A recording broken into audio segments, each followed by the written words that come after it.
Sud Radio, les clés d'une vie. Jacques Pessis. Sud Radio, les clés d'une vie, celle de mon invité.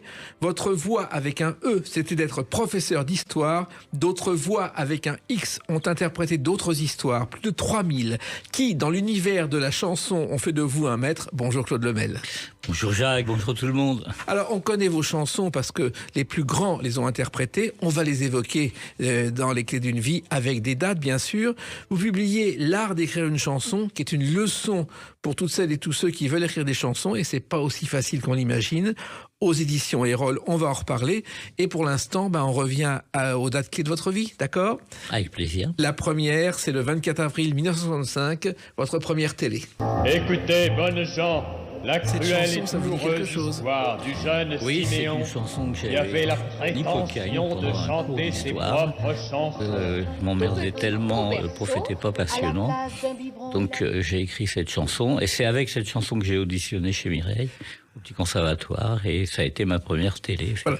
Mais alors, vous avez auditionné une deuxième fois, car une première fois, vous êtes arrivé et vous vous êtes fait jeter, Claude Lemel. Oui, la première fois, mais pas avec cette chanson-là, avec une chanson triste, sentimentale, qui était pas si mauvaise d'ailleurs, mais bon, ça a pas plu à Mireille. Et la deuxième fois, j'ai auditionné donc en janvier 65 avec cette chanson, et là, ça a fonctionné tout de suite. Elle vous a pas reconnu en disant c'était lui qui, voici quelque temps, est venu avec une autre chanson ? Apparemment pas. Pourtant, j'avais auditionné en novembre, donc c'était assez frais. J'avais été ajourné à 6 mois. J'ai pas attendu 6 mois. Alors, il se trouve que votre première audition, c'est chez Guy Lux, car il y avait dans le palmarès des chansons un concours réservé aux jeunes, et vous y êtes allé, et ça s'est pas bien passé. Ça c'est disons que j'ai pas été pris en principe, mais j'ai un copain qui est intervenu. Enfin, c'était une histoire assez rocambolesque. Donc j'ai fait le concours. Mais je suis arrivé dernier, oui, parce que, honnêtement, ce que je méritais. Mais en fait, ce concours, il y a une autre débutante qui un jour s'inscrit et qui ne va pas y participer parce qu'elle est prise pour le jeu de la chance, c'est Mireille Mathieu. Oui, c'est ça. Elle a été jetée aussi. Elle a été jetée aussi. Ouais. Ah bon, donc je suis pas le seul, et ça me rassure un peu. Alors, à l'époque, vous n'êtes pas chanteur, vous n'êtes pas auteur, vous préparez une licence d'histoire pour devenir professeur, Claude Lemel. Oui, c'est ça. Je préparais exactement l'école normale supérieure, puisque j'étais en Cagne à ce moment-là. Donc je préparais la rue d'Ulm. Et après, j'ai fait, quand j'ai quitté la Cagne, pour cause de petit conservatoire, j'ai effectivement préparé une licence d'histoire. Alors, il se trouve aussi que votre premier poème, je crois que vous l'avez écrit en 9e, au CM2 à la Varenne, Claude Lemel. Oui, à 8 ans. J'ai écrit mon premier poème qui s'appelait Le Vagabond, parce que la nounou qui nous gardait m'avait dit, de toute façon, tu n'es qu'un bon à rien. Alors, pour lui prouver que j'étais pas un bon à rien, j'ai été écrire un poème. Ça a été mon premier réflexe. Et pourquoi, donc, justement ? Mais je sais pas. C'est inexplicable. Pourquoi est-ce que j'ai voulu lui prouver que j'étais pas un bon à rien en écrivant un poème ? Faut croire que c'était quand même ancré en moi, ça. Pourtant, vous n'ayez pas d'ancêtre poète dans votre famille ? Alors, pas du tout. Ah non, ça, absolument pas. Non. Dans ma famille, j'ai été le premier à passer le bac, par exemple. Bon. Alors, vous l'avez passé après l'école Albert de Mun à Nogent-sur-Marne. Albert Demain. Ouais. Albert Demain, oui, c'est ça. Qui est un conte militaire, qui est le fondateur des cercles catholiques d'ouvriers, qui a donné son nom à cette école. Oui, alors j'ai appris dernièrement qu'il avait été anti-Dreyfusard, donc ça ne me l'a pas rendu très sympathique, moi qui suis un Dreyfusard convaincu. Mais enfin, vous me direz qu'aujourd'hui, être Dreyfusard, c'est pas difficile, effectivement. Bon. Et la chanson, finalement, ça vous intéressait pas ? Il y avait que Bambino qui vraiment traînait dans vos oreilles. Oui, c'est ça m'amusait, mais enfin, non, je trouvais pas ça très excitant, la chanson, jusqu'au jour où j'ai entendu un copain en colonie de vacances qui a chanté « Ne me quitte pas ». Alors là, bon, effectivement, j'ai eu une espèce de coup de foudre. Ne me quitte pas, il faut oublier, tout peut s'oublier, qui s'enfuit déjà. Je crois que vous étiez à Courchevel. À Morion, exactement. Oui. Et ça vous a marqué pourquoi ? Qu'est-ce qui vous a touché dans cette chanson, Claude Lemel ? Je ne sais pas.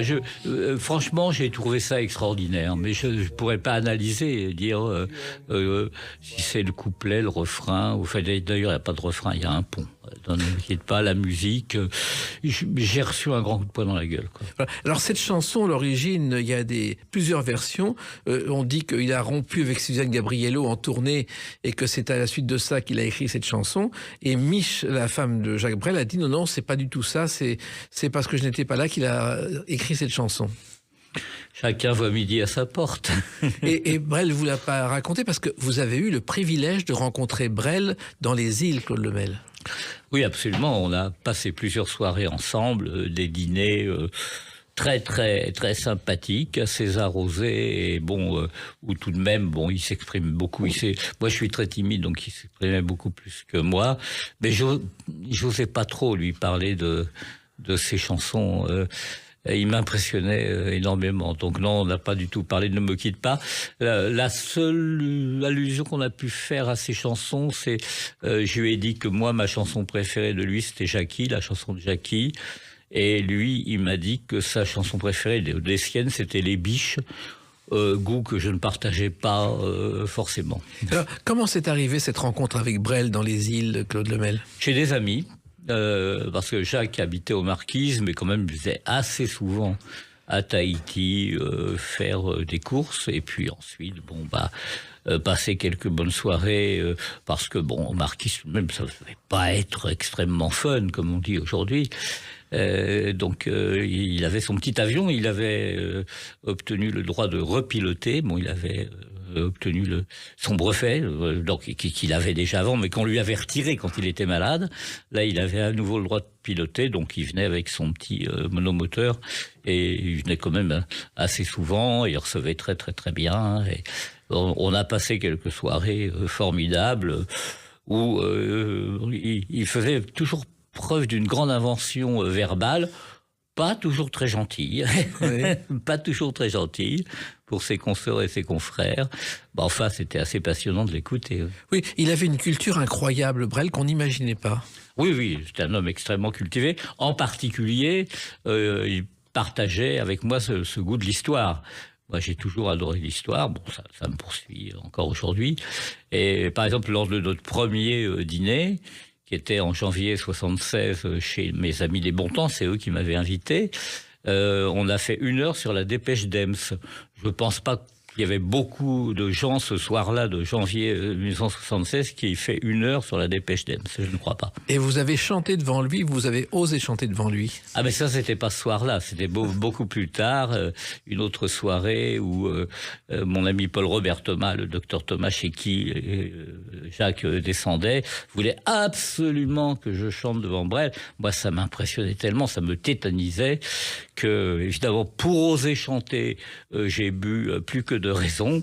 Et quand est arrivé le moment de chanter, j'étais complètement bourré et j'ai mélangé le premier couplet avec le troisième, etc. Bon, ça a été là absolument lamentable, faut bien le dire. Et lui, il disait « Ah, c'est joli !»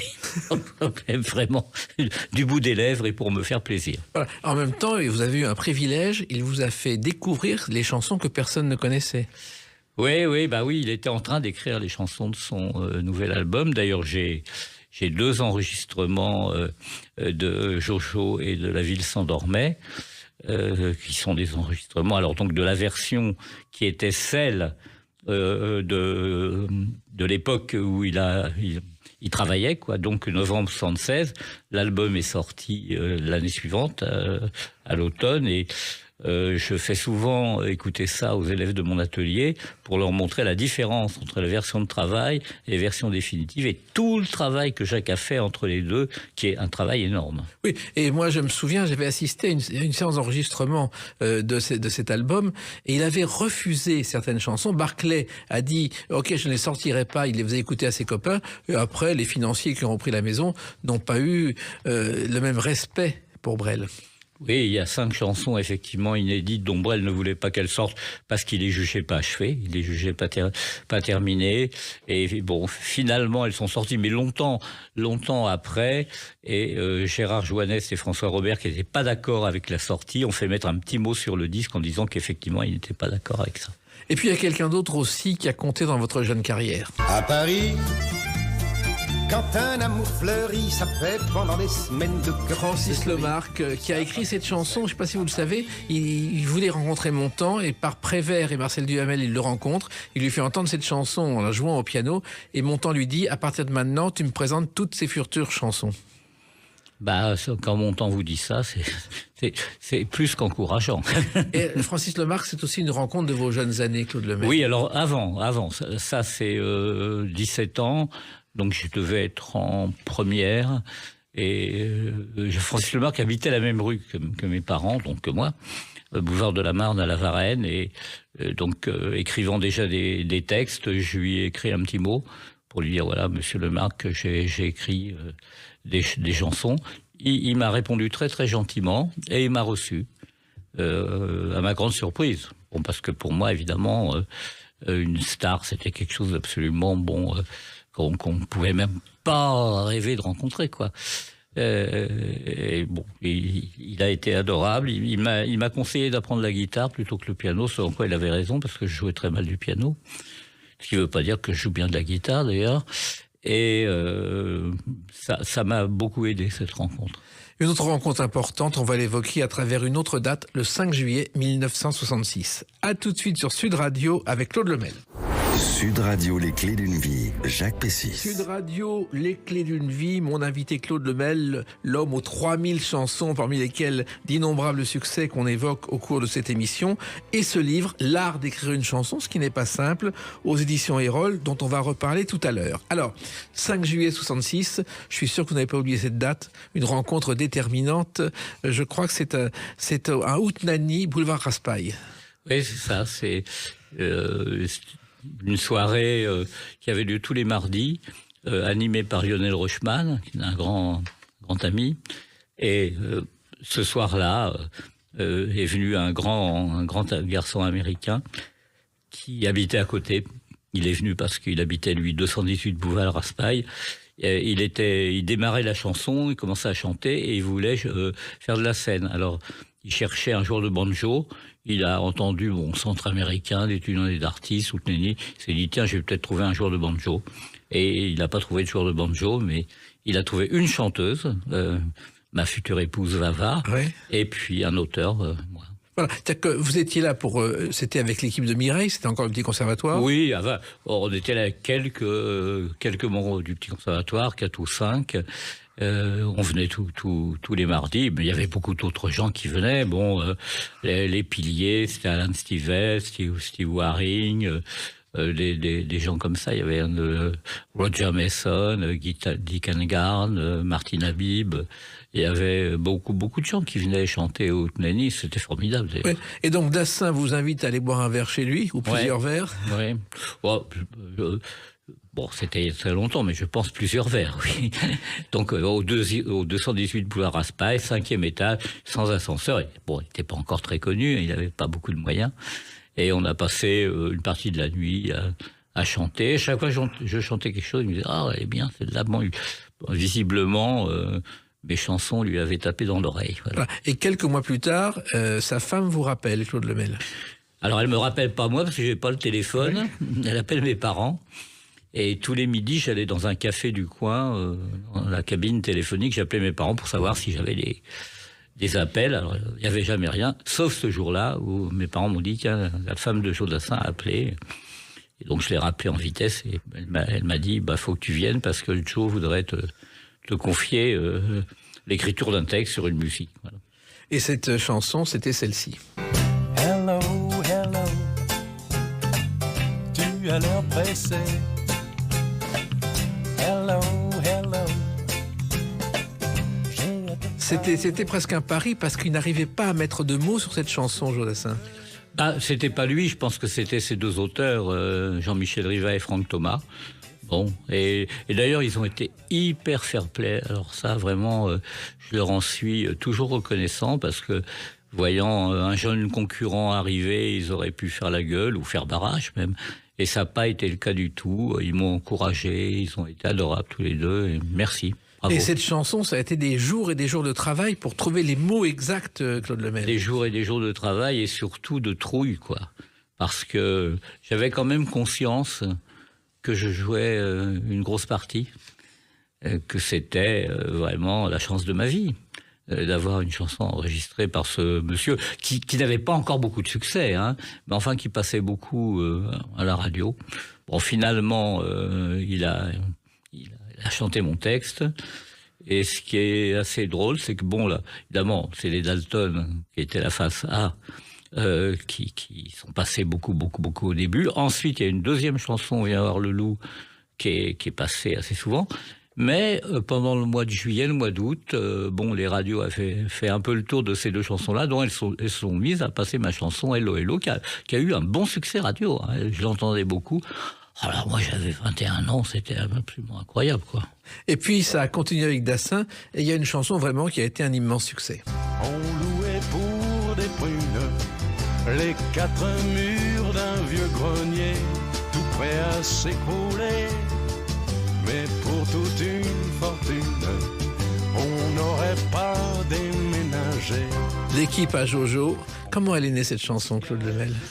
Alors c'est extrêmement curieux parce que je travaillais avec Ricky Dassin, la sœur de Joe. On travaillait sur une chanson, je crois, de Stevie Wonder qui s'appelait Ma chérie amour. Et alors, bon, on trouvait que des niaiseries. Enfin bon, peut-être que c'est charmant en américain, ma chérie amour, mais en français c'est niais, quoi. Donc on était vraiment très peu inspirés. J'ai pris ma guitare. Et je lui dis, écoute, j'improvise un truc, dis-moi si tu as envie de faire des paroles là-dessus. Et j'ai chanté, ça m'est venu tout seul. Comment, d'où ça venait, j'en sais rien. Bon, et elle m'a dit, oh non, ça m'inspire pas du tout. Bon, donc je suis rentré chez moi, ici, les Moulineaux, et j'ai écrit le texte. Et texte qu'on connaît encore aujourd'hui, la jeune génération chante l'équipe à Jojo et Joe Dassin, c'est assez étonnant. La jeune génération chante Joe Dassin d'une façon générale, pas seulement cette chanson-là, mais c'est absolument dingue le succès pérenne de Joe et intergénérationnel. C'est fou. Alors, il faut savoir aussi que c'était un ultra-perfectionniste. Oh là là. Et vous l'avez payé au prix fort, Claude Lemel. Voilà. Oui, avec Pierre Delanoë, on lui avait collé l'adjectif de attachant. Bon, alors à l'époque c'était nouveau, maintenant il y a beaucoup de gens qui l'ont repris dans différentes circonstances, bon, sans savoir d'où ça venait. Mais c'était un adjectif qui méritait totalement. C'est un mec adorable, très attachant, très gentil, vraiment un vrai gentil, quoi. Il y en a pas tant que ça. Mais dans le travail, il était très dur, très exigeant, très pointilleux. Et oui, on en bavait, mais en même temps, quand je vois le résultat et quand je vois à quel point ces chansons durent, je me suis dit qu'il avait raison. Oui, en même temps, il arrivait à Joe Dassin, Claude Lemel, de vous appeler en pleine nuit pour changer un mot. Oui, bien sûr, oui. Bon, oui, mais ça, c'était pas grave, ça, ouais. Qu'on m'appelle pour ça me dérangeait pas. Il y a pire quand même que d'être appelé en pleine nuit par Joe Dassin pour changer un mot. Oui, mais il y faisait attention à chaque mot, ça c'était... Ah oui. Et puis il y a un jour un enregistrement où il entend une mesure, je crois que personne n'entend, un quart de seconde. Oui. Qu'est-ce que c'est que cette histoire-là? Alors c'était tout à fait à ses débuts, hein. C'est les premières chansons qu'on avait faites ensemble, c'était au studio d'Avou. Donc en 1967, ça m'avait impressionné parce que il disait à tout le monde non, il manque quelque chose. Alors pour chaque play, le directeur artistique disait mais non, tout va bien. Le preneur de son, l'ingénieur du son, François Dantan, disait non, tout va bien. Et Jody persistait en disant non, il manque un quart de seconde. Et effectivement, François Dantan a recollé parce qu'à l'époque il n'y avait pas tout ce qu'il y a aujourd'hui. On collait les bouts de bande et il avait raison. C'est fou, hein. Il manquait. Mais il avait une oreille exceptionnelle.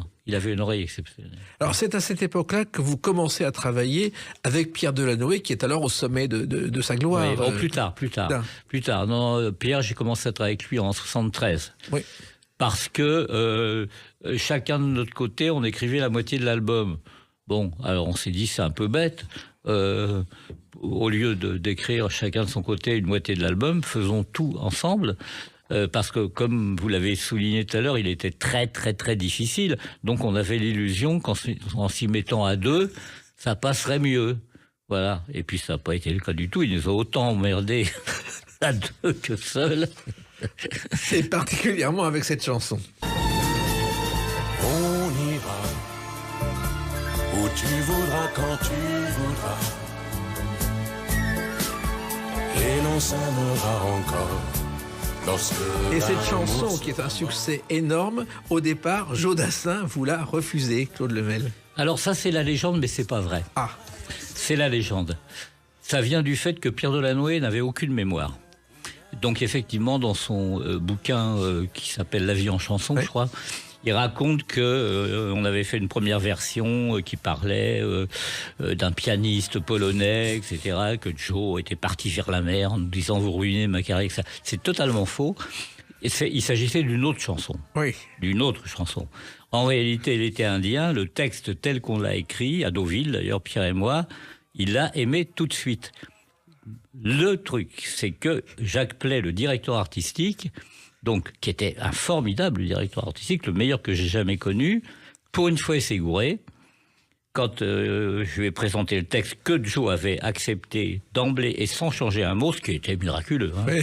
Bon, Jacques Pley a dit, bon, votre texte est très très bon, il y a deux choses qu'il faut changer, c'est l'été indien, parce que personne ne sait ce que c'est, et la robe de Marie Laurencin, parce que personne ne sait qui c'est. Ouais.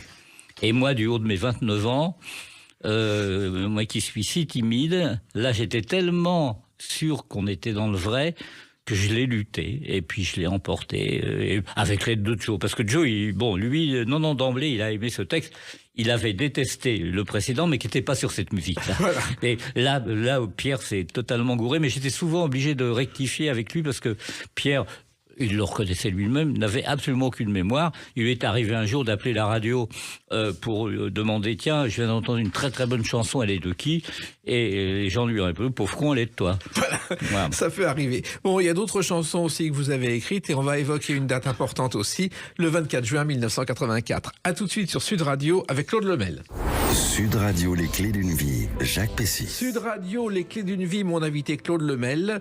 Nous évoquons votre parcours, votre carrière et en même temps nous évoquerons tout à l'heure l'art d'écrire une chanson aux éditions Erol, un métier que vous connaissez bien pour l'avoir exercé avec Joe Dassin et avec d'autres.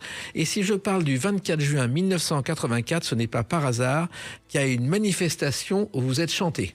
2 millions de manifestants selon les organisateurs, 860 000 selon la préfecture de police. Manifestation pour l'école libre, 2 millions contre la loi Savary. Et François Mitterrand qui rentre de Moscou va dire, bon, on arrête cette loi, ça marchera jamais. Et il se trouve que dans la foule, il y a eu cette chanson.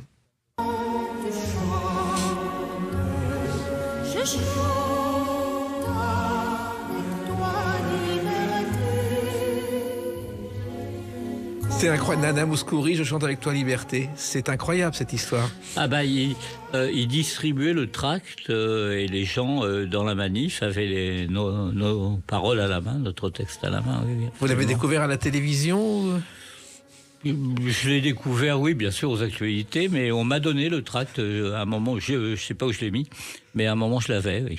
C'est fou, vous n'auriez jamais imaginé ça quand cette chanson est née. Mais la destinée des chansons nous échappe totalement. Quelquefois, c'est très bizarre. Peut-être qu'on parlera tout à l'heure d'une autre chanson dont le destin actuellement est assez étrange. Tout à fait. Mais oui, on avait à refaire des paroles françaises sur le Nabucco de Verdi. Déjà, honnêtement, on était très très impressionnés, Pierre et moi. Bon, pour impressionner Pierre, il en fallait quand même beaucoup, mais lui-même était impressionné. Et donc, on a eu l'idée, bien sûr, de traiter du thème de la liberté, puisque c'était le cœur des esclaves en italien. Je pense qu'on a vraiment on a fait un joli texte. Alors il se trouve que l'idée au départ c'est André Chapelle, mari de Nana Mouskouri et producteur, qui a l'idée de faire un opéra et il va même engager les chœurs de l'opéra pour accompagner. Le chanter, oui, tout à fait, oui, absolument. Et je me souviens, c'était un gars qui s'appelait Jean Stout qui dirigeait les chœurs. Il m'avait appelé pour me demander si vous pouvez me faire un petit changement. Non, c'était les mêmes mots, mais les placer un petit peu différemment sur un vers. Et je lui avais dit, mais pas de problème, si c'est plus facile à chanter pour vous, il y a pas de souci. Mais on était vraiment très impressionnés à l'idée de devoir faire un texte sur une musique de Verdi. Oui. Voilà. Et en même temps, Nana Mouskouri, il fallait faire attention parce qu'il y avait des mots qu'elle ne pouvait pas chanter. Oui, bien sûr, mais enfin bon, en ce qui concerne cette chanson-là, il n'y a pas eu de problème. Mais c'est vrai qu'il y a des mots peut-être un peu rêches, un peu rudes, un peu durs. Bon, je pense qu'elle les aurait chantés. Je pense que c'est André qui l'a freiné un petit peu là-dessus. Alors, il se trouve que quand cette chanson sort, le directeur de la maison de disques n'en veut absolument pas. Il n'y croit pas, Louis Hazan.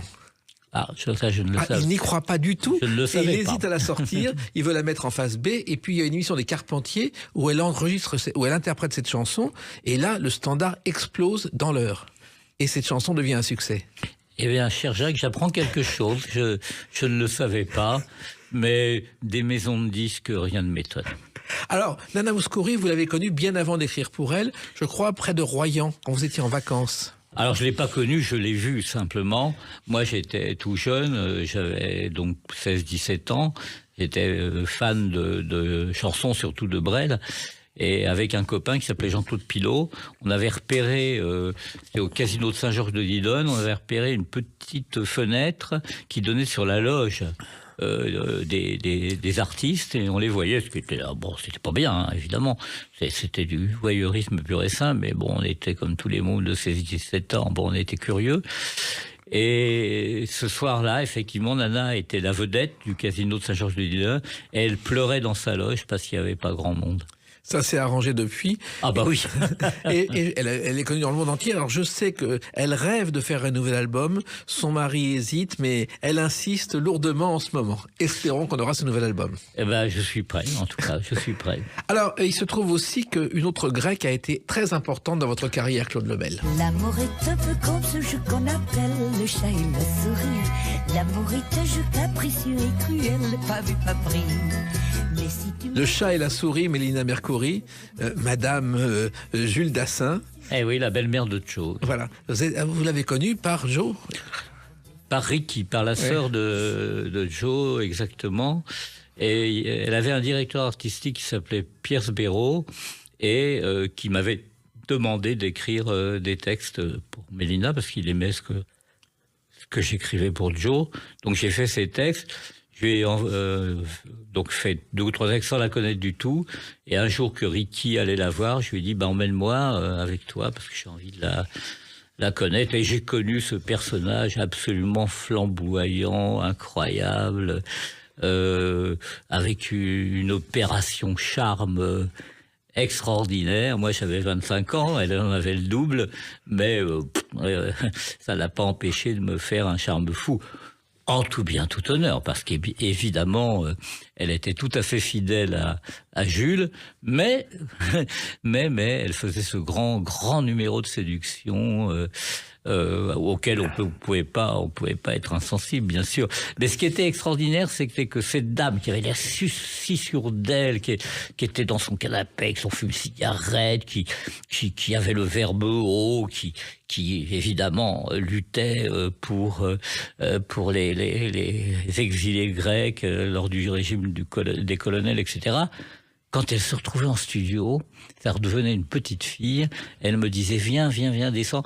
Et pendant qu'elle enregistrait, elle était au micro et j'étais à côté d'elle. Elle me tenait la main comme ça, elle me serrait la main. J'ai encore la trace presque physique de ses ongles dans mes mains, tellement elle avait peur. C'est fou. Et alors, elle avait été connue par un film Jamais le dimanche. D'ailleurs, elle avait rencontré Jules Dassin. Et ensuite, elle est devenue une bête politique. C'est-à-dire qu'elle a été députée. Et moi, je sais que lorsqu'elle faisait pas comme tout le monde, pour mener sa campagne, elle allait dans les bistrots et elle parlait directement avec les clients du bistrot pour défendre ses idées. Ah bah ça m'étonne pas d'elle du tout. Et quand elle avait été élue, c'est la première chose qu'elle a faite sur le plan politique, elle a été élue députée du Pirée. Et je lui avais envoyé un petit télégramme qui était ainsi libellé pour le Pirée, la meilleure. C'était assez joli. Et elle est devenue ministre de la Culture ensuite. Oui, et d'après Jules, parce que j'ai revu Jules ensuite, et assez souvent, et bon, après la mort de Mélina, il m'a dit si elle avait vécu, elle serait devenue présidente de la République grecque. Et je pense qu'il avait raison. Je pense qu'il avait raison. C'était une femme exceptionnelle. Incroyable. Et qui se battait pour son pays. Et d'ailleurs, je crois qu'aujourd'hui, il y a une fondation, Mélina Mercouri, qui défend les monuments grecs. Bah, c'est ce qu'elle a fait elle-même quand elle était ministre de la Culture. Elle s'est battue bec et ongles pour ça, hein, vraiment. Ouais. Un autre monument de la chanson française aussi pour qui vous avez écrit. Dis oui au maître. Le maître t'a déjà dit de mettre sur lit l'accent circonflexe, il est le maître. et l'aimer cette fois majuscule. Le Big Bazar de Michel Fugain, dit oui au maître. Vous y avez participé. Et Michel Fugain, c'est une rencontre, mais à ses débuts presque, je crois, Claude Lemel. Oui, on s'est connus lors d'une tournée qu'il faisait avec Joe d'ailleurs. Et Joe était en vedette. En américaine, c'était Georgette Lemaire. Et lui était en anglaise. Il chantait 5 chansons. On a tout de suite sympathisé. J'ai trouvé vraiment que c'était un mec très, très avenant, avec un grand sens de l'amitié. Après, on s'est vu comme ça de loin en loin. Puis en 1974, il m'a téléphoné pour que je commence à écrire pour lui et pour le Big Bazar. Pour moi, c'était très compliqué parce que dans le Big Bazar, il y avait la femme que j'aimais et qui m'avait quitté, qui s'appelait Vava. Et donc, c'était un gros cas de conscience pour moi. J'ai vraiment hésité. Oui, mais vous l'avez fait. Et dit oui au maître, c'est une chanson qui est plus que jamais d'actualité, Claude Lemel. Oui, c'est vrai. Alors, ça, c'est la chanson, c'est la première chanson qui a bluffé Michel dans notre collaboration. Il m'en parle encore aujourd'hui. Pourquoi ? Parce que c'est l'écriture de la chanson, la façon dont ça a été fait, etc. Vraiment, ça l'a bluffé. C'est ce qu'il me dit. Hein, c'est pas moi. Je me permettrai pas de dire une chose comme ça. Mais en tout cas, c'est ce qu'il me répète souvent. Et jusqu'à aujourd'hui, vous l'avez régulièrement revu, vous travaillez avec lui ? On travaille toujours ensemble. On a encore fait quelques chansons en début d'année dernière. Je crois d'ailleurs qu'il va bientôt enregistrer.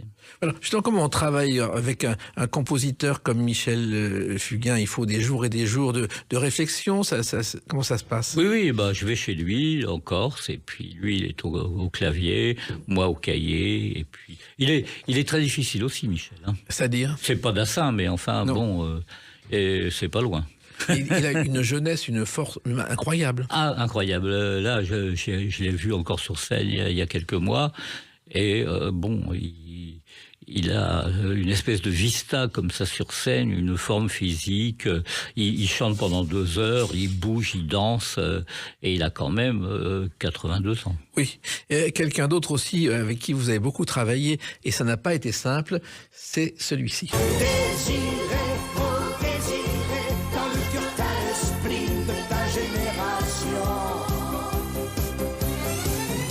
Le dernier grand succès de Gilbert Bécaud, et il vous le doit, Claude Lemel. Oui, c'est vrai. C'était en 83, je crois. Oui. Et il était très heureux de refaire un succès parce que Bécaud, c'était un homme qui aimait le succès. Oui, et en même temps, travailler avec lui, c'était aussi très compliqué dans sa cabane. Oui, un peu comme avec Michel, c'est pareil. C'est des compositeurs-interprètes qui savent ce qu'ils veulent, qui savent vraiment ce qu'ils veulent. Et lorsque certaines phrases, certaines vers ne fonctionnent pas, c'est des gens qui le disent carrément, quoi. Alors quelquefois on se prend la tête. Oui, c'est pas toujours ça. Il y a des gens avec qui c'est beaucoup plus facile de travailler, quoi. Je pense à quelqu'un qui nous a quitté aussi comme Reggiani. Reggiani, c'était facile. L'homme était très difficile, mais le travail était facile. Alors que Bécaud, il vous pousse dans vos retranchements presque toute la nuit s'il le faut. Oui, mais il avait raison. Oui. Il peut être très dur, puis dans ce mot, pourquoi un mot ne colle pas ? Pourquoi Dur, c'était toujours fait avec beaucoup de gentillesse, comme Dassin. Mais par contre, s'il aimait pas, il aimait pas. Il n'était pas question qu'il manque d'intransigeance par rapport à ce qu'il avait envie de chanter sur scène. Ça c'est sûr. Et puis il y a Alison avec qui vous avez travaillé, et il y a une chanson qui est la préférée de quelqu'un dont nous allons parler ensuite. Cette chanson, paroles et musique hypocalorique est faite pour vous. Faut supprimer le pâté, la potée, le potage et les pâtes au gratin. Le riz au lait, le riz de veau, le risotto. Cette chanson, c'est la chanson préférée de Georges Brassens, paraît-il. En tout cas, lorsque Alice lui a demandé pendant un numéro 1 quelle chanson il avait envie de chanter, il a choisi la chanson hypocalorique. Alors je suis très fier parce que Brassens a chanté quand même tout un couplet de cette chanson, et en disant à Alice qu'effectivement il appréciait beaucoup l'écriture. Mais de toute façon, moi je l'ai connu, Brassens, et il avait été très très gentil avec moi. Il m'a dit toujours des choses extrêmement aimables sur ce que j'écrivais, parce qu'il savait très bien que ce qu'il pouvait dire encourageait beaucoup. Il était très conscient quand même d'être Georges Brassens, et donc il se privait pas de dire ce qu'il pensait quand il pensait du bien, en sachant qu'évidemment ça allait énormément faire du bien à un jeune homme comme moi. Oui. Il vous a offert un jour, il est dîner chez vous, il vous a offert ses brouillons. Ouais, une bonne trentaine de brouillons de ces chansons. C'est fabuleux. C'était les cadeaux qu'il faisait au lieu d'apporter une bouteille de vin ou un bouquet de fleurs. Voilà, c'était un bouquet de chansons, un bouquet de brouillons. Un bouquet de brouillons, c'est extraordinaire comme cadeau. Un autre cadeau à ne pas manquer et à offrir, et on va l'évoquer à travers une autre date, le 7 mars 2024. À tout de suite sur Sud Radio avec Claude Lemel. Sud Radio, les clés d'une vie, Jacques Pessis. Sud Radio, les clés d'une vie, mon invité Claude Lemel. On a évoqué les artistes pour lesquels vous avez écrit des succès, plus de 3000 je crois. Et puis le 7 mars 2024 est sorti L'art d'écrire une chanson aux éditions Erol. Un petit peu, c'est un livre que vous avez fait pour aider les jeunes à comprendre, et c'est le résultat de 50 ans de métier. Oui, c'est ça, c'est-à-dire que j'ai démarré les ateliers d'écriture grâce à Alice Donat en février 88, donc ça fait 36 ans maintenant. Alors, évidemment, ça intéresse pas mal de gens, mais en tout et pour tout, même si je les multiplie, c'est-à-dire qu'actuellement en France, j'ai 9 ateliers d'auteurs en comptant Paris, la province, plus des ateliers ponctuels, mais ça touche quoi à 100, 200 personnes. Et je me suis dit que fallait pas s'arrêter à aussi peu de monde, que ça serait bien tout de même qu'avant de partir, qu'avant de disparaître, je laisse une petite trace. Et toute cette expérience que j'ai accumulée depuis 57 ans, maintenant ça fait 57 ans que je pratique la chanson au niveau professionnel, laisser quelque chose pour essayer de les aider.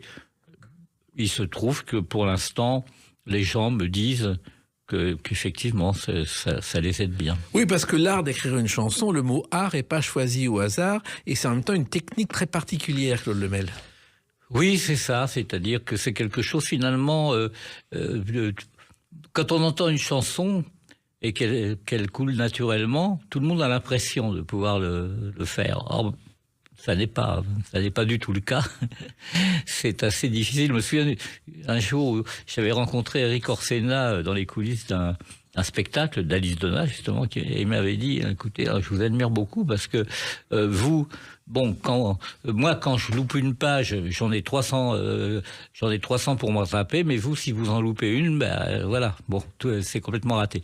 Donc, c'est important d'essayer de guider les jeunes. Je leur parle de tout un tas de choses qui me semblent importantes, l'accent tonique, la métrique, le problème abstrait, concret, oui, parce qu'il y a pas, à part vous, il n'y a pas beaucoup d'écoles pour apprendre la chanson, et que quand on prend ce livre, il y a vraiment des tas de conseils, chapitre par chapitre, pour progresser dans la chanson, dans l'écriture. Je l'espère, c'est ce que j'ai essayé de faire, Encore une fois, il y a ce proverbe africain auquel je me réfère, qui est un homme qui meurt, c'est une bibliothèque qui brûle.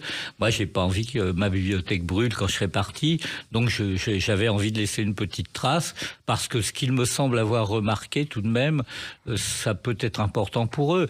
Il n'y a pas que ce que j'ai pu, moi, noter à travers la pratique, il y a aussi toutes mes conversations avec Brassens, avec Brel, avec Béard, avec des tas de gens, avec Souchon, tout ça me semble devoir et pouvoir surtout être, non peut-être pas transmis, mais en tout cas être de faire l'objet d'un essai de transmission. Oui, parce que la transmission est importante, et encore plus aujourd'hui. Pour moi, elle est essentielle.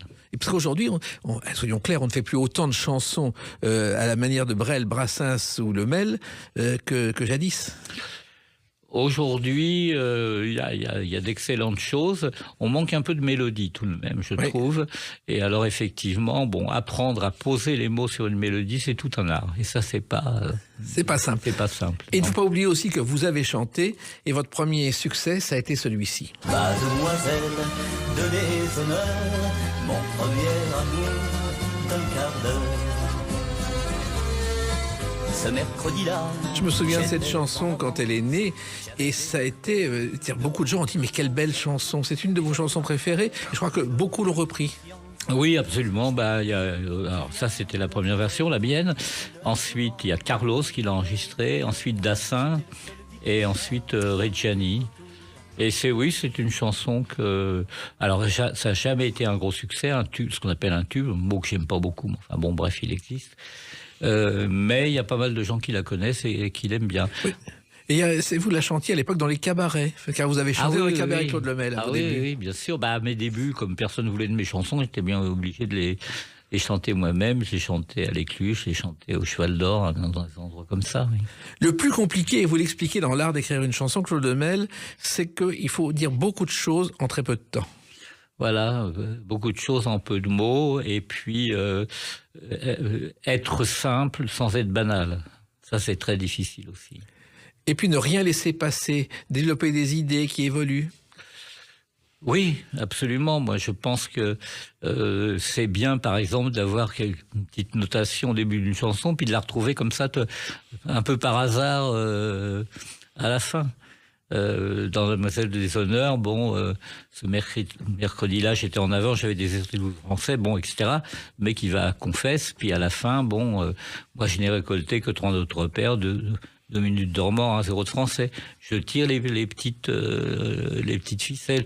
Un petit peu comme au cinéma, si vous voulez, quand dans une scène vous avez un objet ou quelque chose, vous le retrouvez à la fin, vous dites tiens, c'est cohérent.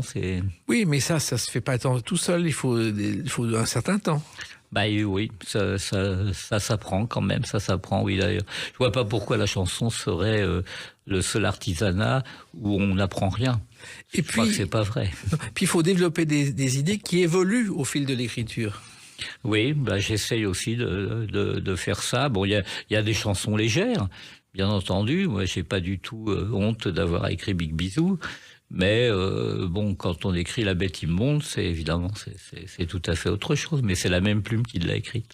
Il se trouve aussi qu'il y a l'art de la rime, dont on parle beaucoup. La rime est essentielle, mais elle n'est pas toujours obligatoire. C'est-à-dire que ça, Boileau l'a dit avant moi, et Verlaine aussi, c'est pas la rime qui commande, c'est l'auteur. Oui. Voilà. Faut pas que ça soit la rime qui impose le son finalement, mais c'est l'idée qui compte. Alors si, pour une idée qu'on a envie d'exprimer à travers un vers, on ne trouve pas la rime riche, il vaut mieux rimer pauvre, voire ne pas rimer du tout, mais être cohérent dans ses idées. Ça me paraît absolument essentiel. Quand un mot est posé là dans un vers pour la rime, ça se sent à 200 km et c'est affreux. Et en plus, être auteur, c'est aussi être un peu journaliste, Claude Lemel. Oui, je pense qu'effectivement, on est là pour regarder, pour observer, pour rapporter, mais dans le bon sens du terme. Oui, je pense qu'il y a des chansons qui traitent, alors pas forcément de l'actualité, mais il y a des actualités permanentes. Ça, on le sait bien. Il y a un certain nombre de chansons que j'ai écrites avec Fugain, par exemple, ou pour Alice Donna aussi, ou pour Reggiani, qui sont des chansons qui développent un certain nombre d'idées, qui peuvent évidemment avoir un écho dans l'actualité, mais qui, hélas, en ont eu un dans le passé, et donc j'ai bien peur qu'elles en aient un aussi à l'avenir. Et puis il y a aussi cet interprète qui vous a chanté avec des chansons d'une éternelle actualité.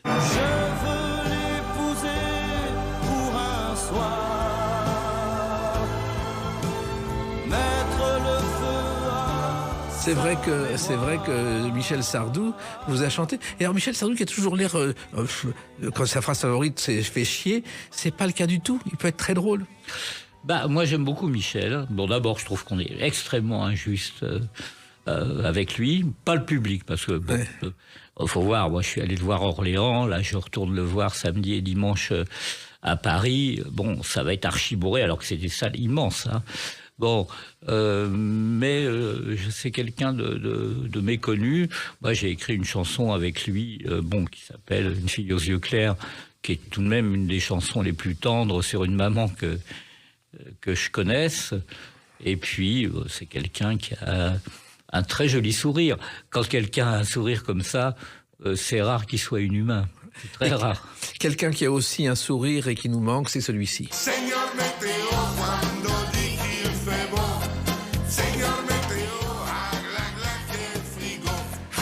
C'est vrai que Seigneur Météo, Carlos, on est dans un genre très différent. Oui, mais c'est ça qui est le plus dur à écrire. Maxime Le Forestier disait ça dans un film que mon mon ami Serge Corbin m'avait consacré. Il disait que c'était beaucoup plus difficile pour moi d'écrire Big Bisou que d'écrire Les Terniens, ce qui est absolument vrai. Et ça, c'est une chanson, Seigneur Météo, qu'on a écrite avec Joe Dassin. Donc moi, j'ai fait le texte et lui a écrit la musique. Et je nous revois tous les deux dans mon petit appartement de l'avenue Jean Moulin. Lui assis par terre sur la moquette, parce qu'il n'y avait pas de meubles, et moi sur une espèce de petit fauteuil en sky.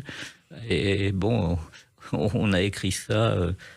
À ce moment-là, on s'est beaucoup amusé parce qu'on a fait ça moitié en français, moitié en espagnol de cuisine, un peu à la manière du Mamamouchi de Molière ou du Jureau dans le Malade imaginaire. Bon, c'est une espèce de langue un petit peu comme ça, travestie, quoi.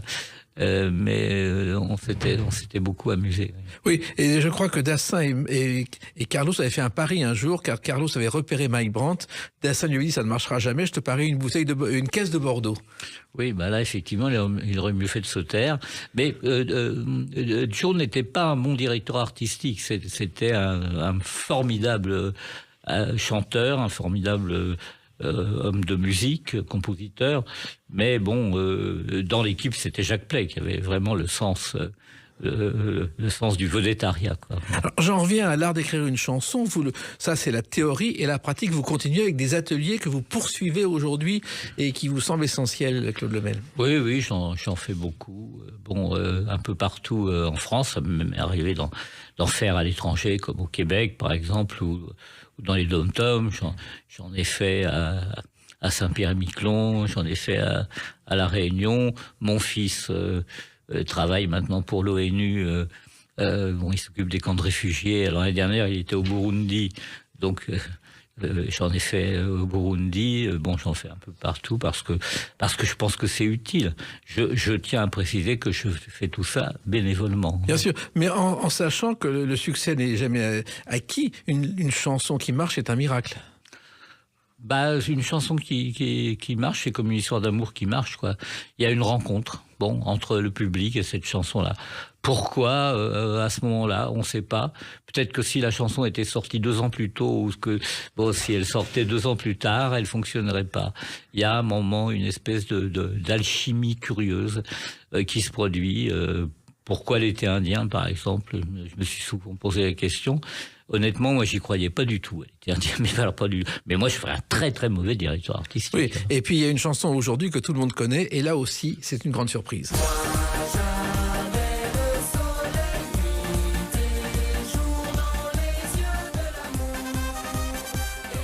Dans le clip des reporters sur YouTube, il y a Dans les yeux d'Émilie que tout le monde reprend encore aujourd'hui. C'est quand même pas une chanson d'hier, ni même d'avant-hier.